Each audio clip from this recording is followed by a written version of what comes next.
Je m'appelle Francis Dagrin et je suis député au Parlement bruxellois. Je suis fan de rock'n'roll et de toutes ses variantes comme le blues, la soul. En plus de mon amour pour la musique, je suis surtout ouvrier à l'usine Audi depuis 40 ans. Toute ma vie, j'ai travaillé en shift. Une semaine sur deux, je me lève à 4h30 pour aller bosser à l'usine. Ça fait 40 ans que je travaille à l'usine, que je suis organisé dans le syndicat, qu'on se bat avec les travailleurs dans l'entreprise et en dehors de l'entreprise. Je travaille à la chaîne. Je ponce les voitures pour les préparer à la peinture. Évidemment, pas tout seul. On est plus que 3000 à bosser dans cette usine. C'est nous qui faisons ces bagnoles de A à Z. Ça, c'est le café Le Moulin, un bistrot situé juste en face des usines Audi.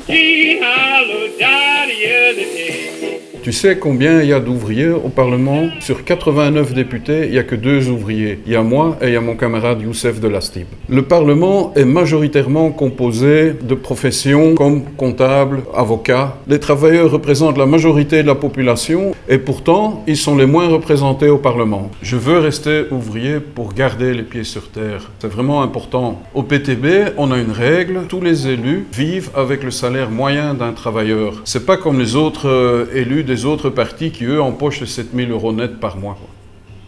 Ici, on ne doit pas se réveiller à 4h30 du matin.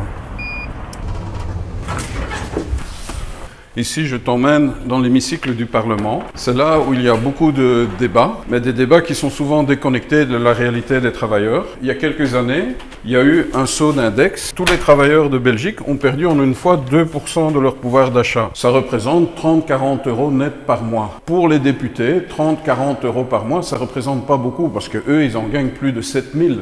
Mais pour le ménage d'un travailleur, 30-40 €, c'est beaucoup d'argent. Un autre exemple de déconnexion, c'est lorsqu'ils ont voté pour la pension à 67 ans. Pour la majorité des travailleurs, c'est impossible de travailler jusqu'à 67 ans. Les conditions de travail sont telles que physiquement, ils ne tiennent pas le coup. Tandis que eux, ici dans les fauteuils chauds du Parlement, ils peuvent se le permettre de travailler jusqu'à 67 ans. Donc ils ont pris une décision qui est complètement déconnectée de la réalité.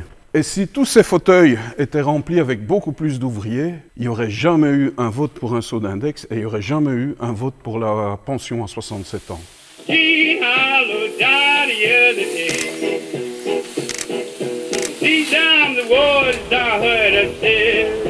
Tout ce qui se passe derrière ces grilles doit être entendu au Parlement pour les travailleurs de cette usine et pour les travailleurs de toutes les entreprises du pays.